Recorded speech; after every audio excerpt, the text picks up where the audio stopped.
하나님께서 오늘 우리에게 주신 말씀의 제목은 떠남과 떠나보냄이라는 제목으로 함께 말씀을 나누겠습니다. 에베소서 5장 31절에서 33절 말씀 함께 봉독하겠습니다. 시작. 그러므로 사람이 부모를 떠나 그의 아내와 합하여 그 둘이 한 육체가 될지니 이 비밀이 크도다. 나는 그리스도와 교회에 대하여 말하노라. 그러나 너희도 각각 자기의 아내 사랑하기를 자기같이 하고 아내도 자기 남편을 존경하라. 아멘. 에베소서의 큰 주제가 무엇인지 기억나십니까? 에베소서의 주제가 뭐라고 말씀드렸나요? 하나님이 하나 되게 하신 것을 힘써 지키라 라는 말씀의 주제입니다. 그렇게 반드시 지켜야 할 것이 두 가지가 있다고 말씀합니다. 하나는 교회이고 다른 하나는 가정이라고 말씀하십니다. 먼저 하나님이 하나 되게 하신 교회를 지키는 방법은 교회 안에 있는 모든 성도들이 서로 연결되고 결합되어질 때 교회가 지켜진다라고 말씀드렸습니다.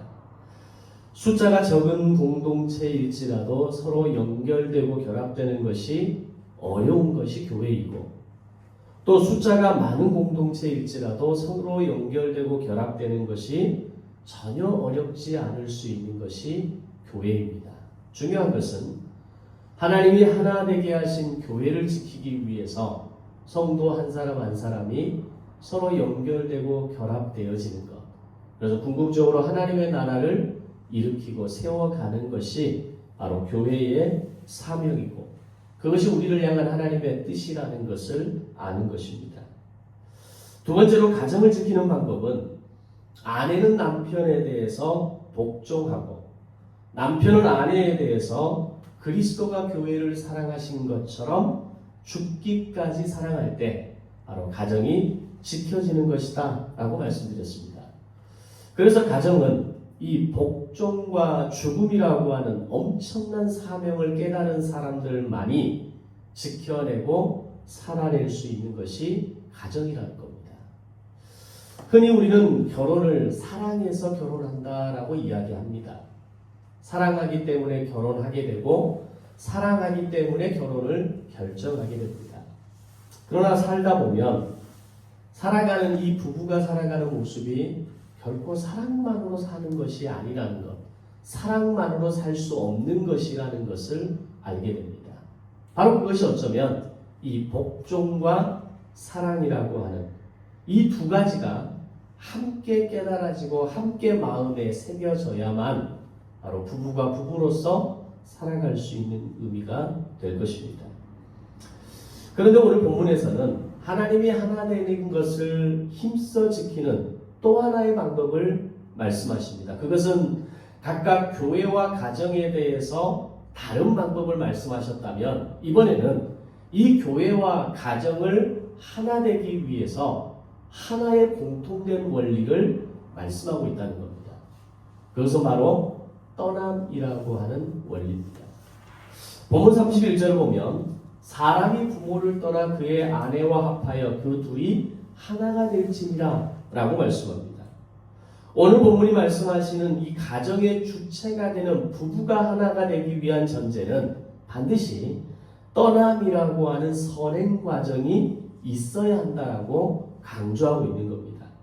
자, 그렇다면 교회와 가정의 하나됨을 지키기 위해서 우리는 무엇으로부터 떠나야 하는 걸까요? 먼저 교회의 하나됨을 지키기 위해서 우리는 죄로부터 떠날 수 있어야 합니다. 성도가 성도라는 이름과 정체성을 가질 수 있는 것은 바로 죄를 떠나는 것에서부터 시작됩니다. 여전히 내가 죄를 끊어내지 못하고 내 안에 반복되는 죄를 계속해서 내가 품고 그것을 계속해서 반복적으로 살아가는 사람에게 있어서 성도라는 이름을 붙이고 스스로 나는 성도다라고 말하기에는 사실 굉장히 어폐가 있는 어떤 단계가 있다는 겁니다. 결국 죄를 떠난 성도가 되어졌을 때 내게 있는 중요한 죄의 영역을 끊어내는 성도가 되었을 때 비로소 서로가 연결되고 결합되어지는 데까지 나아가는 겁니다. 다시 말하면, 역으로 말하면 우리가 왜 연결되고 결합되어지는 것이 그렇게 어려운가? 그것은 내 안에, 아니 우리 각자 안에 갖고 있는 죄의 영역을 떠나지 못함으로 인해서 서로 연결되고 결합되는 것이 그렇게 어렵게 되더라는 겁니다. 이해하고 수용하고 포용하기보다는 비판하고 판단하고 정죄하는 내 기준으로 상대를 바라보려고 하고, 내가 가진 가치관으로, 내가 가진 경험으로 그 사람의 행동과 말과 어떤 그 모습을 해석하려고 하니까 연결과 결합이 안 되는 겁니다. 결국 죄에서 떠난다라고 하는 것은 단지 우리에게 있어서 뭔가 죄를 끊어내는, 뭔가 정결한 삶을 살아내는 여기에만 포인트가 있는 것이 아니라, 죄를 떠나야만 성도 간에 서로 연결되고 결합될 수 있는 깊은 관계로까지 나아갈 수 있다는 겁니다. 거기서 멈추는 것이 아니라 더 나아가 하나님과 하나가 되는 데까지 나아갈 수 있는 겁니다. 따라서 죄를 떠나지 않고서 교회가 하나 되기 어려운 것이고, 죄를 떠나지 않고서 하나님과 하나가 되는 것은 불가능하다는 것을 우리는 알아야 됩니다. 그런데 많은 그리스도인들이 이 원리를 잘 깨닫지 못합니다. 여전히 죄를 끊어내지 못하고, 여전히 그 죄를 누리고 살아가고, 여전히 그 죄를 내가 안고 살아가면서 우리는 이렇게 얘기합니다. 하나님은 내 기도를 들으시지 않는다라고. 하나님은 나와 동행하시는 것 같지 않다라고 말한다는 겁니다. 분명한 것은 하나님과 친밀해지고 하나님과 동행할 수 있는 방법, 바로 그 출발선은 죄를 떠날 때 이 만남의 변화가 시작된다는 겁니다. 그것은 교회가 하나가 되는 것과 하나님과 하나가 되는 것과 같은 맥락에서부터 출발한다는 겁니다. 그것이 우리의 힘으로 되어지는 것이 아님을 깨닫고 예수님의 이름을 의지하고 그 능력을 힘입을 때 비로소 우리는 완전히 죄를 떠나보내고 끊어낼 수 있는 것입니다. 우리가 성경을 보면 성경에 기록된 어떤 사건들을 봐도 이 떠남의 원리가 그대로 적용되는 것을 볼 수 있습니다. 하나님께서는 어떤 계시를 전해주시거나 또는 어떤 누군가를 통해서 당신의 뜻을 이루려 하실 때 반드시 먼저 말씀하시는 것이 있는데, 그게 바로 떠나라는 것이었습니다.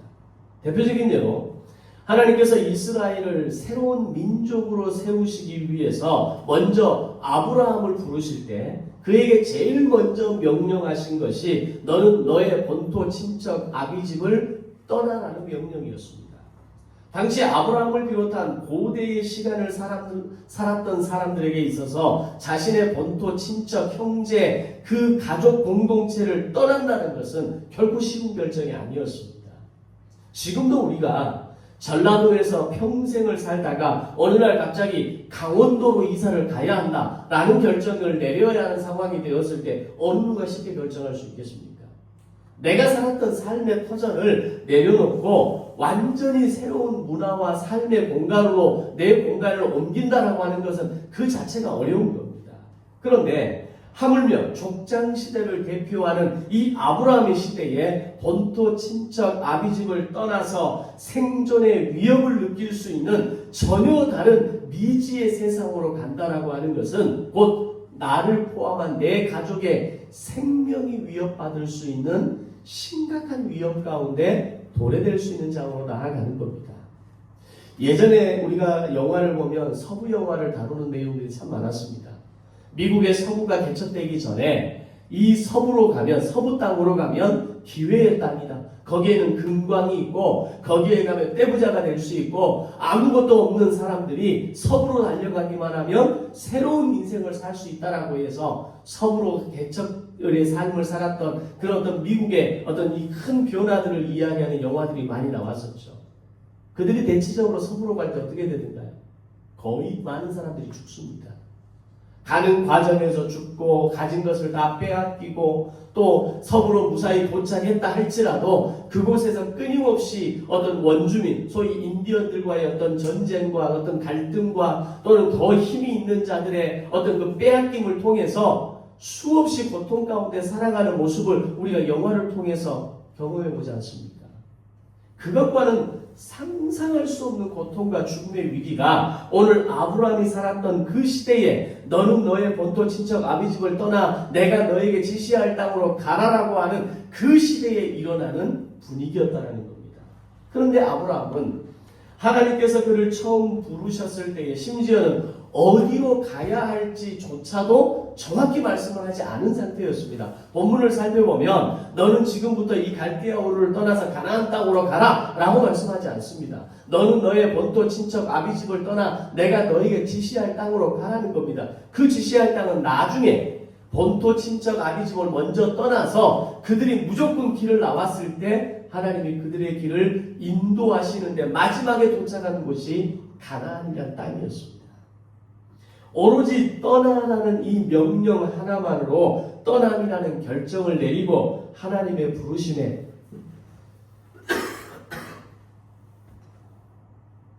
순종하는 삶을 살아냈다는 겁니다.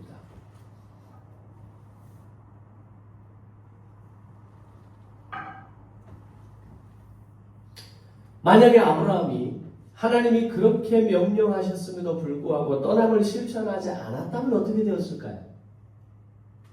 그와 그의 후손을 통해서 이스라엘이라고 하는 한 민족이 탄생할 수는 없었을 겁니다.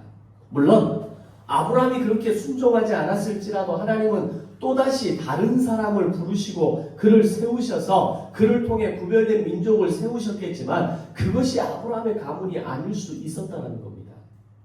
그처럼 역사가 시작되는 중요한 갈림길에는 항상 내가 몸담고 있었던 그곳에서 떠나야 하는 결단이 있었고 이 떠남을 통해서 하나님의 구속사가 완성될 수 있었다는 겁니다. 즉 부르심에는 반드시 떠남이라고 하는 원리가 공존했다는 겁니다.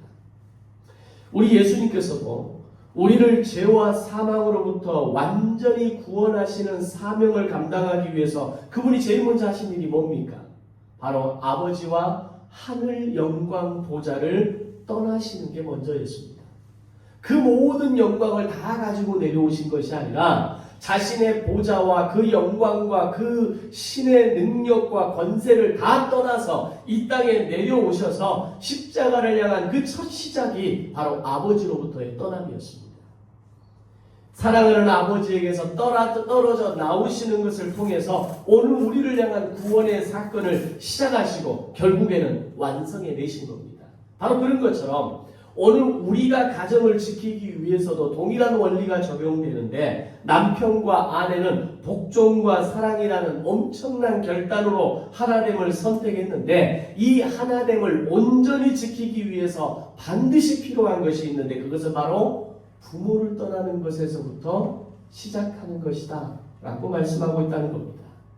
자, 그럼 여기서 부부가 하나 되기 위해서 부모를 떠나야 한다는 말이 무슨 의미일까요?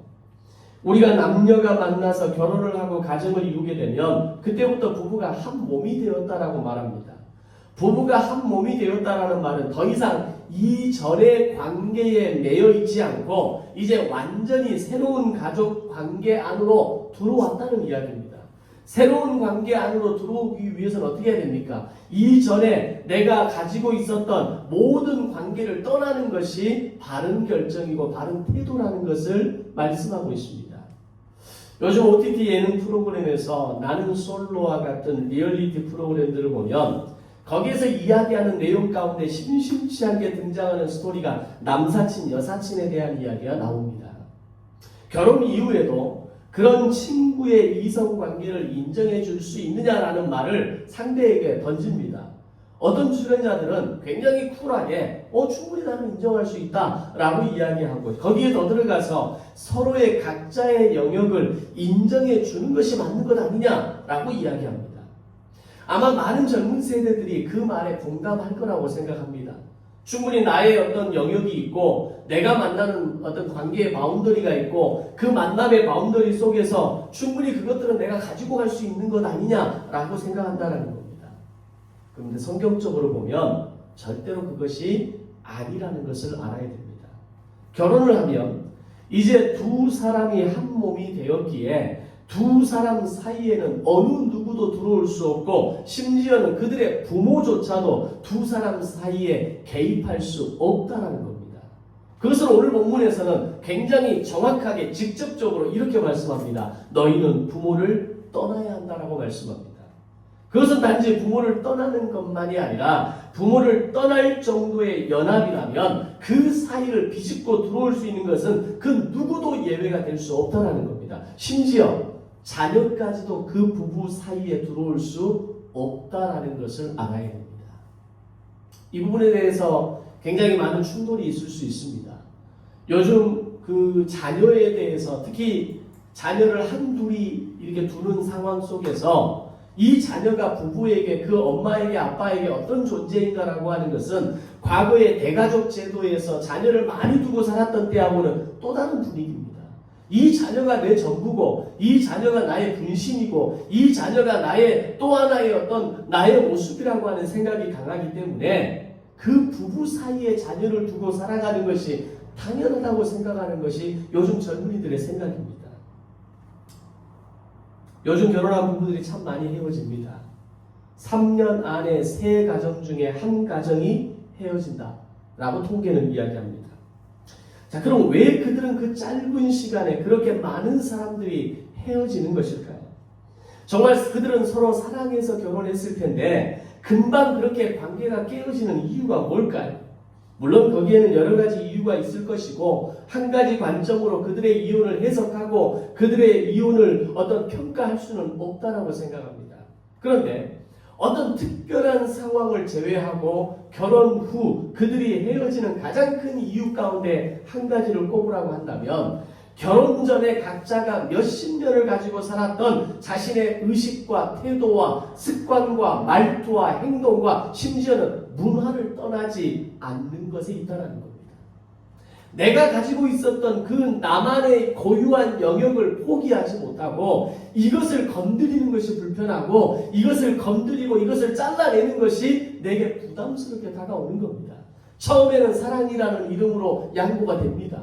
좀 주저가 되고 좀 거리를 두게 됩니다. 그런데 어느 정도 시간이 되고 어느 정도 익숙하게 되기 시작하면 나의 것을 찾고 싶은 마음이 올라오는 겁니다.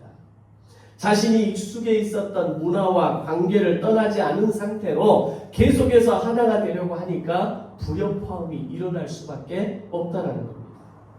그러나 새로운 질서 속으로 들어오기 위해서는 반드시 지금까지 자기가 가지고 살아왔던 이 많은 것들에서 떠날 수 있어야 합니다. 심지어 세상에서도 이렇게 얘기합니다. 결혼은 9가지를 이루면서 1가지를 얻는 것이 결혼이라고 이야기합니다. 근데 세상의 많은 젊은이들은 내가 가진 9을 잃고 싶지 않은 겁니다. 내가 가진 이 9개 중에 최소한 5개는 내가 가지고 가고 싶은 겁니다. 그리고 그 하나를 내가 얻으려고 하니까 거기에서 갈등과 서로에 대한 상처와 서로에 대한 아픔을 건드릴 수밖에 없는 겁니다. 대부분의 젊은이들이 결혼을 결정하고 새로운 출발을 했음에도 불구하고 결혼 전에 가지고 있었던 자기의 자아를 그대로 가지고 있고 자신이 누려왔던 관계와 문화에서 조금도 떠나고자 하는 마음이 없이 그대로 다 가지고 결혼 생활을 하려고 하니까 이런 어려움을 만나게 되더라는 겁니다. 다시 성경 얘기로 들어가서 솔로몬에게 첫 첩이 1000명이었습니다. 근데 그들의 문제가 뭐였겠습니까? 솔로몬과의 정략 결혼 이전에 그들은 솔로몬에게 결혼하고 시집 올 때 자신의 나라에서 각자가 모시고 섬겼던 우상들을 가지고 왔고 자신들이 가지고 있었던 그 우상의 삶의 문화와 습관과 생활 방식을 그대로 가지고 이스라엘로 들어오게 됩니다. 그런데 솔로몬과의 정략 결혼을 통해서 이스라엘로 왔을 때 그들이 함께 가지고 온 것이 바로 그들이 섬기던 우상이었습니다. 그들의 몸에 배어있고 그들이 섬겼던 우상의 문화와 생활들을 다 버리고 와야 되는데 그들은 자신의 우상만큼은 버리지 못하고 이스라엘로 데리고 온 겁니다. 그 결과 어떻게 됩니까? 그들은 자신이 섬기던 그 신을 위해서 이스라엘의 산과 골짜기마다 산당을 지었고 하나님을 섬기는 이스라엘을 주술과 우상이 만드는 가득한 나라로 만들어버렸던 겁니다. 그들은 몸은 떠나왔을지 모르지만 정작 마음은 떠나오지 못하고 그대로 안고 이스라엘로 옴으로 인해서 결국 솔로몬의 이 일로 인해서 나라는 두 동강이 나버립니다. 분열 왕국으로 나뉘어지는 분열 역사를 만들어지는 그 중심에 있었던 첫 번째 원인이 바로 이 천여 명의 처첩들이 가지고 왔던 그들의 그 우상을 통해서 만들어졌던 산당과 주술과 우상의 문화로 인한 결과였다는 겁니다. 결국 떠나지 않았기 때문에 결국 나라가 분열되는 이 아픔까지 초래되었다는 겁니다. 이런 모든 예들을 통해서 우리가 알아야 될 것은 부부가 온전히 하나가 되기 위해서는 반드시 자신이 살아왔던 모든 것에서 떠나는 아픔을 가져야 합니다. 거기에 한 가지를 더한다면 자신을 깨트리는 아픔이 함께 있어야 됩니다. 그런데 오늘 우리 부부들은 어떻습니까? 자기를 깨트리는 것이 아니라 상대를 깨트리려 합니다. 네가 깨어져야 하고 네가 깨어지지 않아서 네가 변화되지 않아서 네가 바꾸지 않아서 네가 그렇게 살아가니까 이런 일이 일어났다라고 이야기를 합니다. 네가 틀렸고 네가 바뀌어야만 우리는 행복해질 수 있다라고 이야기를 합니다. 그러나 진짜 비밀은 먼저 내가 깨어져야 하고 먼저 내가 떠나야 한다는 사실입니다. 그런데 자신은 조금 더 떠나지 않은 채 상대를 깨트리기 위해서 온갖 방법을 다 사용하면서 살아가는 것이 오늘 우리의 모습 아닙니까? 내 실수입니다. 내가 잘못했습니다. 내가 부족합니다. 라고 말하는 부부, 내가 그렇게 말하는 사람들이 많지 않다는 겁니다. 그런 부부와 가정이 어떻게 하나가 될 수 있겠습니까? 오히려 서로를 자기 입맛에 맞는 사람으로 만들려고 기를 쓰고 살아갑니다. 그것이 절대로 불가능한 것이라는 걸 알아야 되는데 그것을 모르고 계속 상대를 바꾸려고 하니까 결혼 생활이 지옥 생활이 되는 겁니다. 우리가 자식들도 우리가 말로 뭔가를 바꾸고 뭔가 그들이 고쳐지는 때는 기껏해야 초등학교 2, 3학년 때가 전부입니다. 그 이후 시간이 지나면 자녀도 내 마음대로 안 되는 겁니다. 그런데 수십 년의 인생을 자기 나름대로의 삶을 살아왔던 사람이 우리가 말 한마디 하고 잔소리하고 그것을 바꾸라고 해서 바꿔지겠습니까? 안 바꿔집니다. 내가 깨닫고 내가 떠나고 내가 깨트려지고 내가 이 건강한 부부 생활을 지켜나가기 위해서 내가 무엇을 바꿔야 할지 내가 어디에서 떠나야 할지를 깨달아야만 그것이 스스로에게서 일어나는 변화가 되어야 하지만 부부는 하나가 될 수 있다는 겁니다. 요즘 유행하는 단어 중에 하나가 돌싱이라는 말이 있습니다. 거기에 더해서 돌돌싱이라는 말도 나옵니다. 제가 드리는 이 말과 이 예화가 그들을 비하하려는 의도는 절대로 없다는 것은 알아주십시오. 자, 그런 아픔을 가진 사람들이 모 방송 프로그램에서 나와서 자기의 새로운 짝을 찾는 그런 예능 프로그램이 상당히 인기가 있습니다. 저도 나는 솔로를 가끔 보는데 좀 재밌게 보는 게 특히 돌싱 프로젝트인 것 같아요. 그냥 일반적인 미혼의 사람들이 나와서 짝을 찾는 것보다 돌돌싱 분들이 나와서 짝을 찾는 그런 특별한 프로젝트를 할 때 조금 더 재밌게 관심 있게 보는 것 같습니다. 근데 거기에 나온 사람들의 대화를 통해 그들의 마음을 들여다보면 공통적으로 발견되는 게 하나 있습니다. 이번에는 나에게 꼭 맞는 사람, 나를 정말 이해해 줄 수 있는 사람을 만나서 나는 진짜 행복한 결혼 생활을 다시 시작하고 싶다는 마음이 그들 모두에게 있다는 겁니다. 물론 때로는 그들의 사연 속에 보면 정말 이혼할 수밖에 없었겠구나라고 하는 사연을 가진 분들도 있습니다. 그들은 그런 분들에 대해서는 굉장히 안타까운 마음입니다. 그런데 그런 경우를 제외하고 대부분의 케이스를 보면 그들은 서로 다름에서 오는 차이를 극복하지 못해서 헤어지는 경우가 더 많더라는 겁니다. 그래서 하나같이 그들의 각오는 이번에는 정말 나와 맞는 사람, 이번에는 나를 이해해 줄 수 있고 나를 정말 많이 사랑해 줄 수 있는 사람을 내가 만나야겠다고 내가 그런 사람을 찾으러 왔노라고 이야기합니다. 그런데 그렇게 나를 온전히 이해해 주고 사랑해 줄 수 있는 사람이 있을까요? 없습니다. 어떻게 나를 온전히 사랑해주고 나에게 온전히 맞춰주고 나를 깊이 사랑해줄 수 있는 사람이 세상에 어디 있겠습니까? 그런 사람을 완벽하게 만날 수 있는 건 불가능합니다. 왜냐하면 인간의 기본적인 본능은 자신을 깨뜨리려 하지 않기 때문입니다. 남보다 나를 더 사랑하는 것이 인간의 본능입니다. 내 것이 더 소중하다고 생각하는 것이 인간의 본능이고, 처음에 연애할 때는 다 줄 것처럼 했다가 연애가 끝나고 결혼 생활이 시작되고 부부 생활이 시작되면 그때부터는 나를 좀 더 이해해 주기를 원하고, 나에게 좀 더 맞춰주기를 원하고, 나를 좀 더 배려해 주기를 원하는 게 우리 모든 인간의 마음 아닙니까?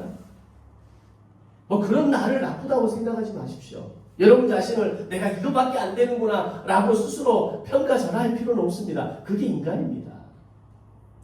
어떻게 나를 더 맞춰주고 나를 더 이해해주고 나를 더 사랑해줄 수 있는 그런 사람을 만나야겠다라고 하는 이 말이 어떻게 가능하겠냐라는 겁니다. 그런 본능을 가진 두 사람이 떠나야 할 것이 무엇인지 모르는 두 사람이 새로운 배우자로 만난다 할지라도 그 결혼은 절대로 온전할 수 없는 겁니다. 자기를 깨뜨리지 않고 자신을 떠나지 않은 사람에게 결혼은 너무 어렵고 힘든 여정이라는 것을 우리는 알아야 됩니다. 정말 건강한 결혼 생활을 하고 싶습니까? 정말 건강한 부부의 만남과 관계로 오늘 여러분에게 주어진 시간을 살아가고 싶습니까? 그러면 나를 깨뜨려야 됩니다. 나를 떠나야 합니다. 내가 가지고 있었던 난 이게 정말 중요해 라고 생각했던 것들마저도 떠날 수 있는 용기와 결단이 필요하다는 겁니다. 만약에 나의 결혼 생활이 행복하지 못하다면 그것은 내가 사람을 잘못 만나서입니까? 아니면 내가 깨지지 않고 내가 떠나야 할 것을 떠나지 못해서입니까? 인정하기는 쉽지 않지만 후자라는 것을 알아야 됩니다. 후자가 더 큰 원인이라는 걸 인정할 수 있어야 됩니다. 이것을 인정하고 깨달아야 떠남이라고 하는 이 놀라운 진리를 이해할 수 있는 겁니다. 우리가 이 사람보다 더 좋은 사람을 못 만나서 내가 이렇게 살고 있다? 그건 틀린 말입니다. 내가 깨뜨려지지 않았기 때문에, 내가 떠나야 할 것을 떠나지 않았기 때문에 단지 좋은 사람만, 나를 이해해주는 사람만, 나를 더 사랑해주는 사람만 만나야 한다라고 하는 잘못된 생각을 갖고 있기 때문에 오늘 나의 결혼 생활은 어려운 겁니다. 아직 결혼도 안 한 사람들 앞에서 이런 얘기를 계속하기는 어렵지만 두 사람도 역시 또 영상을 통해 참여하고 있는 우리 미혼들도 마찬가지. 앞으로 내가 결혼 생활을 통해서 누군가를 만난다라고 하는 것, 배우자를 만난다고 하는 것, 나와 다른 어떤 이성을 만난다고 하는 건 사랑이라고 하는 그 어떤 달콤한 이야기로만 누군가를 만나는 걸로 착각하지 마시라는 얘기입니다. 내가 깨트려지는 아픔이 있어야, 내가 떠나야 하는 아픔이 있어야 진짜 아름다운 건강한 결혼과 부부 생활을 할 수 있다는 것을 우리는 알아야 됩니다. 조금 극단적인 예이지만 배우자가 내 마음에 들지 않는다고 해서 그 배우자를 바꾸면 내가 행복해질 수 있다고 말하는 것은 마치 피아노 소리가 마음에 들지 않는다고 피아노를 바꾸는 것과 같은 겁니다. 피아노를 바꾼다고 소리가 달라집니까? 피아노를 연주하는 연주자가 안 바뀌는데 아무리 좋은, 아무리 비싼 몇 천만 원짜리 하는 피아노로 바꾼다 할지라도 소리는 바뀌지 않습니다. 피아노 소리가 마음에 안 들면 먼저 뭐부터 해야 됩니까? 조율부터 하는 거죠. 어디에 음이 틀어졌는지, 어디에서 내가 깨트려지지 못했는지, 어디에서 내가 떠나지 못하고 여전히 내가 고집을 부리고 있는지, 그 사람에게 강요를 하고 있는지, 그 사람을 억압하고 있지는 않는지, 그 사람에게 내가 불필요한 어떤 강요를 통해서 서로의 마음을 불편하게 하고 있지는 않는지 먼저 조율해야 된다는 겁니다. 그리고 나서 나를 깨뜨리고 나를 변화시키고 더 좋은 소리를 만들어내기 위해서 열심히 연습을 해나갈 때 비로소 좋은 소리를 낼 수 있는 겁니다. 목회를 하면서도 이런 경우를 많이 봅니다. 신앙생활을 오랜 시간을 하신 분임에도 불구하고 자기 영혼이 깨어지기까지 믿음의 삶을 살아내는 분을 만나기가 쉽지 않습니다. 세상의 죄를 떠나서 믿음으로 살기 위해 몸부림치며 살아가는 영혼을 만나는 것이 쉽지가 않습니다. 부부간에도 서로를 이해하고 서로를 배려하고 서로를 자신을 깨트리면서까지 자기를 떠나면서까지 배우자로서의 모습을 최선을 다하는 부부를 만나기가 쉽지가 않습니다. 그만큼 떠남이라고 하는 것은 어렵고 힘든 여정이라는 것을 우리는 알아야 합니다. 그럼에도 불구하고 오늘 성도들이 죄를 떠나 서로 연결되고 결합되어질 때 교회에게 허락하시는 하늘의 은혜가 큽니다. 마찬가지로 부부가 하나됨을 지키기 위해서 몸부림칠 때, 부부가 하나됨을 지키기 위해서 각자 삶을 깨트리고 자기가 떠나야 할 것이 무엇인지를 알고 그 떠남을 통해서 한 몸이 되어질 때 그 부부에게 주시는 하나님의 복이 크고 아름답습니다. 아멘. 깨트려지기만 하면, 떠남을 이루기만 하면 하나님이 그 하나됨이라는 관계 속에 엄청난 복과 은혜를 주시는데 죽을 때까지 그 경험을 1도 못하고 살아가는 부부가 허다하다는 겁니다. 자기를 깨트리는 것은 고사하고 상대를 깨트리는데 온 세월을 다 보내다가 결국 공허한 인생을 살다 가는 겁니다. 심지어 요즘 유행하는 말로 황혼이혼하고 살아가는 겁니다. 그리고 이제 나는 자유함을 얻었다. 이제 나는 진짜 내 인생을 살 거다. 그분들을 탓하고 싶은 마음은 없습니다. 그러나 부부에게 주시는, 부부를 통해 주시는 하나님의 은혜가 얼마나 크고 아름다운지 알지 못한 채 그것이 아름답다고 이야기하는 그들의 영혼을 보면 불쌍한 겁니다.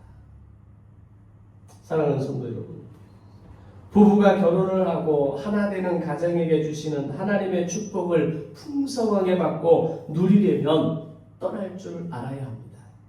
부부는 서로 먼저 하나됨을 이루기 전에 먼저 해야 될 것이 바로 떠남입니다. 31절 말씀을 보면 부모를 떠나라고 말을 합니다. 그런데 이 말의 의미가 부모와 관계의 연을 끌어나는 말일까요? 그럴 리가 있겠습니까? 성경은 절대로 상식을 벗어나지 않습니다. 기본적인 인간관계와 혈육을 깨뜨리는 비상식을 성경은 당연하게 이야기하는 법이 없습니다. 그래서 신천지가 잘못된 집단이라는 아주 중요한 증거입니다. 그들은 가족과 형제와 부모와의 관계를 자신들의 그릇된 믿음을 위해서라면 끊으라고 이야기합니다. 그건 잘못된 믿음입니다. 성경은 그렇게 말씀하지 않습니다. 단지 떠나라 라고 말씀합니다. 그러면 떠남이라는 말과 관계를 끊는다는 말이 어떻게 다른 걸까요? 부모를 떠나라는 말은 더 이상 부모를 의지하는 삶을 살지 말고 부모에게 종속된 관계로 살지 말라는 의미입니다. 건강한 성인이 되었다면 스스로 자신의 삶을 컨트롤할 줄 알고 경제적으로는 자립할 줄 알고 마음과 정서적으로는 독립할 줄 알아야 한다는 겁니다.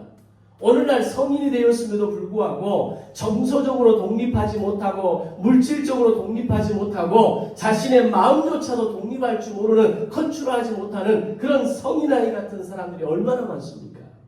그것은 결혼하기 이전에 20세 성인이 된 청년의 때부터 이 연습은 시작되어야 합니다. 부모가 나를 20년 동안 책임졌다면 이제는 내가 내 삶을 책임지는 삶을 살아야 합니다. 그런 가운데 정말 어렵고 힘들 때 잠시 부모의 그늘 아래 잠깐 쉬어가는 겁니다. 그렇게 쉬어오는 자녀를 부모는 맞이하고 그에게 맛있는 것을 먹여주고 그의 마음을 평안하게 해주고 그가 평안하게 아무런 어떤 이 삶의 어떤 어려움 없이 쉬었다 갈 수 있는 하루 종일 실컷 자다 갈 수 있는 정도까지 내어주는 겁니다.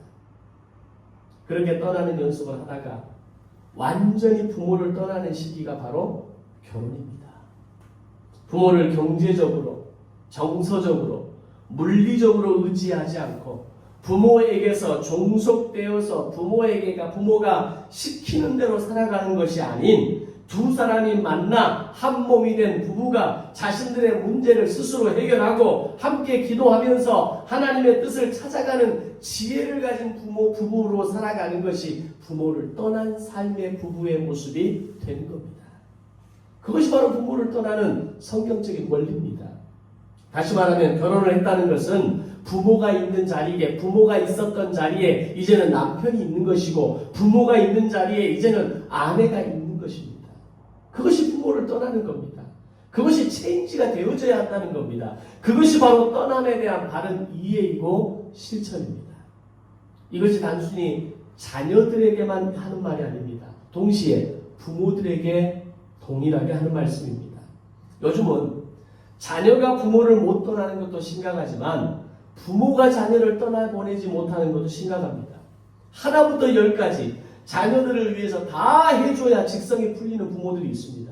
심지어 결혼해서 자녀를 낳아 기르는 과정에서도 그 마음을 내려놓지 못하고 하나하나 미주알 고주알 다 챙기고 다 갖다주고 다 냉장고를 채워줘야만 직성이 풀리는 부모들도 있습니다. 그게 비성경적입니다. 그걸 사랑이라고 착각하면 안 됩니다. 부모는 자녀들이 자신을 떠날 수 있도록, 자녀들이 더 이상 부모를 의지하지 않고 부모에게 종속되지 않고 비록 어렵고 힘들지만 이제는 두 사람이 서로를 믿고 의지하면서 하나님을 바라보면서 하나됨을 지키도록 떠나보낼 수 있어야 한다는 겁니다. 그렇게 떠나보내기 위해서는 자녀는 20살이 되면 떠나보내는 훈련을 시작해야 됩니다. 자녀가 성인이 될 때까지는 할 수 있는 모든 돌봄과 배려의 책임이 부모에게 있습니다. 물론 그것마저도 부모의 욕심, 부모의 만족으로 해서는 안 되겠지만 그런 선을 넘는 것이 아니라면 뭐든지 좋습니다. 그러나 딱 거기까지입니다. 20살이 넘은 순간 그 이후로는 자녀를 떠나보내는 연습을 열심히 해야 됩니다. 스스로 감당할 수 있도록, 스스로 도전할 수 있도록, 스스로 책임질 수 있도록 자신의 인생을 책임지는 연습을 마쳐야 적어도 누군가의 배우자로서 그 가정을 책임지고 그들이 낳은 자녀를 책임지는 인생으로 살아가는 연습이 그때부터 시작되는 겁니다. 그래서 웬만하면 자녀는 옆에 두면 안 됩니다. 미나도 중일이도 빨리 집에서 나오십시오. 부모를 떠나야 됩니다. 떠나서 내 삶을 내가 살아봐야 됩니다. 내 인생을 책임져 봐야 합니다. 그래야 잘 떠나는 사람으로 성장해 가고 그렇게 훈련할 때 어느 날 가정을 책임지고 배우자를 책임지고 자녀를 책임지는 삶으로 살아갈 수 있는 겁니다. 어떻게 하루아침에 누군가를 책임지겠습니까? 나를 책임지지도 못하는 인생이 다른 사람을 어떻게 책임지겠습니까? 연습해야 되는 겁니다. 자녀의 떠남은 부모가 도와주지 않으면 자식은 부모를 떠날 수가 없습니다. 부모를 못 떠나면 부모와 종속관계가 되어져서 나이가 들어도 부모를 의지하며 살려고만 하게 되는 겁니다. 이런 부모와 이런 자녀는 정말 위험합니다. 결혼을 했는데도 불구하고 자녀의 가정의 일에 통제를 하거나 모든 결정을 부모가 다 내려주면서 이럴 때는 이렇게 하고 저럴 때는 저렇게 해라 하면 안 됩니다. 그들이 어쩌다가 지혜를 구한다 할지라도 의논하는 자리에서는 그들의 결정을 대신해주는 사람이 아니라 그들이 바른 결정을 할 수 있도록 그들이 객관적으로 문제를 볼 수 있도록 들어주고 기다려주는 것이 부모가 할 수 있는 최선이라는 것을 알아야 됩니다. 설령 그 결정이 부모의 마음에 들지 않을 수도 있습니다. 그럼에도 불구하고 자녀들이 그 결정에 지켜보고 그 결정을 이루어가는 그 모습을 기다리고 바라볼 수 있는 힘이 부모들에게 있어야 합니다. 우리가 어린아이들이 다음에 우리 소유자매도 아이가 태어나서 막 걸으려고 할 때 넘어지려고 할 때 그 넘어지는 것을 부모가 용납하지 못해서 바로바로 가서 달려주고 울자마자 바로 우유 먹여주고 바로 뭔가를 필요를 채워주면 아이들은 자신의 필요를 알지 못합니다. 넘어지고 무릎도 까져보고 어디에 부딪혀보고 일어나는 것이 힘들다는 걸 경험하고 배고프다는 게 뭔지 경험하고 뭔가 결핍을 경험하고 그렇게 살아가는 아이들, 그런 시간을 보낸 자녀들이 그런 자녀를 볼 수 있는, 기다리고 지켜볼 수 있는 힘을 가진 부모들이 자녀들을 건강하게 키우는 겁니다. 그때 부모가 할 수 있는 최선의 포지션은 내 생각은 이런데 너희 일이니 너희가 결정하는 게 맞다 라고 말할 수 있어야 됩니다. 그 과정에서 실패를 해도 어쩔 수 없습니다. 그 과정에 그들에게 레슨이 되어지기 때문입니다. 우리는 뭐 얼마나 실수 없이 완벽하게 잘해서 여기까지 왔습니까? 우리도 수없이 실패하고 수없이 많은 손해를 보고 때로는 경제적인 피해를 경험하면서까지 여기까지 온 거 아닙니까? 많은 실수와 실패를 경험하면서도 우리는 아무렇지 않게 여기까지 왔습니다. 거기에서 물질적인 손해가 나고 심한 상처가 난다 할지라도 죽고 사는 문제가 아니면 그 정도의 아픔과 손해는 필요한 대가 지불이라고 부모들은 생각할 수 있어야 됩니다. 그런 아픔과 성장의 시간을 통과할 때 진짜 멋진 부모로 거듭나는 겁니다. 이 모든 것이 부모를 떠나고 자녀를 떠나보낼 수 있을 때 가능한 것입니다. 그럼 떠남과 떠나보냄이 오늘 설교를 들었다고 해서 이걸 깨달았다고 해서 바로 적용될 수 있는 걸까요? 지금까지 떠나지 못한 사람이, 지금까지 떠나보내지 못했던 부모가 갑자기 오늘 설교를 듣고 나서 야 이제는 떠날 수 있겠다, 떠나보내야 되겠다, 이게 가능합니까? 쉽지 않은 영역입니다. 그래서 이렇게 복잡하고 어려운 주제, 정말 민감한 주제, 정말 부모로서 쉽게 포기가 안 되는 영역, 내 인생에 있어서 내가 중요하다고 생각하는 영역을 포기할 수 없는 오늘 나의 자아를 위해서 필요한 게 성령의 충만함입니다. 성령님께 나아가는 겁니다. 하나님, 내가 내 자녀에게만큼은 이게 정말 안 됩니다. 내가 우리 부모에게 있어서 떠나는 게 이게 이렇게 어렵습니다. 내 자아를 깨트리는 게 이렇게 어렵습니다. 내가 중요하게 생각했던 거, 내가 포기하지 못하는 거, 내가 이것만큼은 양보할 수 없다는 거, 이것마저도 내려놓아야 한다는 걸 내가 깨닫는데 이걸 내려놓기가 정말 힘듭니다. 하나님, 하나님 도와주세요. 성령님 나에게 기름 부어주세요. 나를 충만하게 하셔서 오늘 건강한 가정, 건강한 부모, 건강한 부부로서의 삶을 살기 위해서 내가 결단합니다. 하나님이 도와주세요. 성령님 나를 도와주세요. 기도하는 겁니다. 내 힘으로 할 수 있다고 착각하지 마십시오. 자녀의 문제에 있어서 어느 부모가 용기 있게 정말 담대하게 호탕하게 할 수 있는 부모가 누가 있겠습니까? 자녀 문제 앞에서 부모는 다 소심해지는 겁니다. 자녀 앞에서 부모는 작아지는 겁니다. 그걸 정말 멋있게 해결하는 부모는 많지 않습니다. 그래서 하나님의 도우심이 필요한 겁니다. 성령의 충만함을 받지 않고서는 절대로 자발적으로 소화하기 어렵다는 겁니다. 성도가 죄를 떠나는 삶을 사는 것은 성령의 충만함을 받아야 합니다. 결혼하기 전에 각자가 가지고 있었던 자신의 습관과 문화를 떠나서 진정한 부부로 하나가 되는 것은 성령의 충만을 받아야 가능합니다. 자녀들이 부모를 떠나는 삶을 산다는 것은 성령의 충만함을 받아야 가능한 겁니다. 부모가 자녀를 건강하게 떠나보내는 것도 성령의 충만함을 받아야 하는 겁니다. 성령의 충만함이 오늘 내 안에 임하시고 나를 가득하게 하시고 나에게 진정한 부요함과 풍성함을 경험할 때 진정한 떠남과 떠나보냄이 가능한 역사를 살아나게 되는 겁니다. 이 포인트를 놓치게 되면 우리는 다시 원점으로 돌아갑니다. 예전에 했던 방법 똑같이 자녀들을 대하게 되고요. 예전에 내가 살았던 똑같은 모습으로 배우자를 대하게 되고요. 내가 가지고 있는 내 똑같은 모습으로 배우자를 선택하는 기준으로 우리는 삼고 살아가게 되는 겁니다. 그럼 어떻게 될까요? 여전히 성인 아이로 살아가는 것이고 여전히 갈등과 불화가 계속되는 부부로 살아가는 것이고 여전히 품 안의 자식으로 살아가는 부모가 되는 것이고 여전히 부모에게 연결되어져서 살아가는 꼭두각시 인형 같은 인생이 되는 겁니다. 따라서 우리는 성령 충만해야 합니다.